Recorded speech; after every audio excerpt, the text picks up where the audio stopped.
जेवणामध्ये पोळी भाकरीसोबत किंवा भातासोबत पटकन काही बनवायचं असेल तर ही दाल फ्राय बेस्ट ऑप्शन आहे. कुकरमध्ये जेमतेम 20 मिनिटात ही तयार होते. नव्याने ज्या मुली स्वयंपाक शिकत आहेत त्यांच्यासाठी ही दाल फ्रायची एकदम साधी सोपी रेसिपी आहे. चला तर मग आता लगेच कशी बनवायची ते पाहूया. कुकरमध्ये झटपट ही दाल फ्राय बनवण्यासाठी 1 वाटी मी तुरीची डाळ घेतली आहे आणि 1 टेबलस्पूनच मुगाची डाळ घेतली आहे. तुम्ही पूर्ण तुरीची डाळ वापरली तरी चालेल. तर आपली जेवणाची जी वाटी असते त्याच वाटीने मी डाळ घेतली आहे. ही डाळ आता 2 वेळेस चांगली स्वच्छ धुवून घ्यायची आहे. आज आपण कुकरमध्ये ही दाल फ्राय बनवतोय तर त्यासाठी मी गॅसवर कुकर ठेवला आहे. यामध्ये 1 टेबलस्पून तेल घालूया. तेल छान गरम झालं की 3 लवंगा आणि 1 तमालपत्र घालायचं. तर तमालपत्र मी मधून तोडून घेतलं म्हणजे मग याचा स्वाद छान उतरतो. थोडंसं हलवून आता लगेच 1 मोठा चिरलेला कांदा घालायचा. तर कांदा तुम्ही कसाही चिरून घेतला तरी चालतो. मी इथे उभा पातळ चिरून घेतलाय. 2 मध्यम आकाराचे टोमॅटो पण चिरून घेतलेत. 2 हिरव्या मिरच्या घालायच्या आहेत. फक्त सगळं मिक्स करून घ्यायचं, फार परतायची गरज नाही. आणि आता लगेच यामध्ये आपण धुवून घेतलेली तुरीची डाळ घालायची. शिजतानाच असे टोमॅटो आणि कांदे घातले की नंतर कांदा आणि टोमॅटो परतायचा वेळ वाचतो आणि चवीला पण एकदम टेस्टी लागते. आता डाळ मी मिक्स करून घेतली आहे तर पाणी घालायचं आहे. 1 वाटी आपण तुरीची डाळ घेतली होती आणि 1 टेबलस्पून मुगाची डाळ, तर त्यासाठी आपल्याला 3 वाटी पाणी घालायचं आहे. तर एवढं पाणी पुरेसं आहे. पाणी घातल्यानंतर आता मसाले घालूया. पाव चमचा हळद, 1 चमचा धणे जिरे पूड, अर्धा चमचा गरम मसाला, सगळं मिक्स करून घ्यायचं. आणि आता कुकरचं झाकण लावून मीडियम फ्लेमवर 3 ते 4 शिट्ट्या करून घ्यायच्या आहेत. आता आपलं कुकर झालेलं आहे. 3 शिट्ट्या झाल्यानंतर मी गॅस बंद केला होता. तर झाकण उघडून पाहूया. डाळ व्यवस्थित शिजलेली आहे.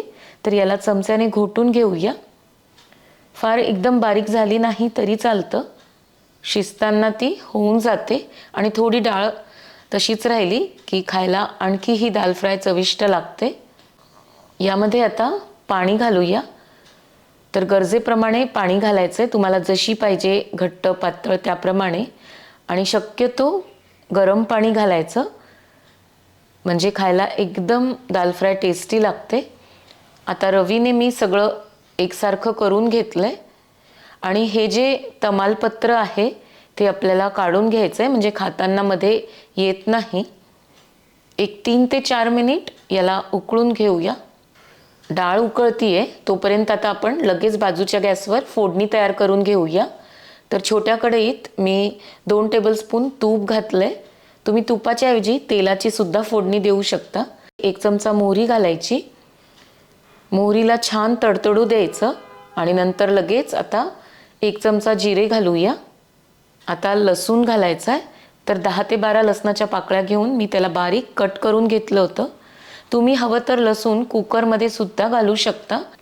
थोडासा लसूण परतून झाला की 7 ते 8 कढीपत्त्याची पानं घालायची आणि लगेच मी गॅस बंद केलाय कारण कढई अगदी छोटी आहे.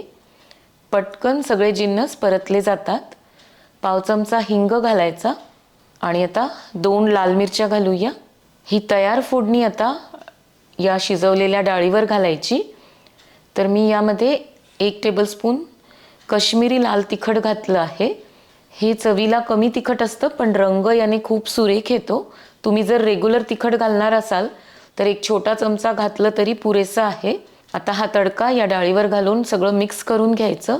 शेवटी कोथिंबीर घालायची. तर ही दाल फ्राय अशा पद्धतीने अवश्य करून पहा. मी आधी सांगितल्याप्रमाणे कांदा आणि टोमॅटोच्या थोड्या मोठ्या फोडी करून घेतल्या तरी काहीच हरकत नाही. लसूण सुद्धा तुम्ही कुकरमध्येच घालू शकता. डाळ शिजली की वरून फक्त 1 फोडणी घालायची की दाल फ्राय तयार होते.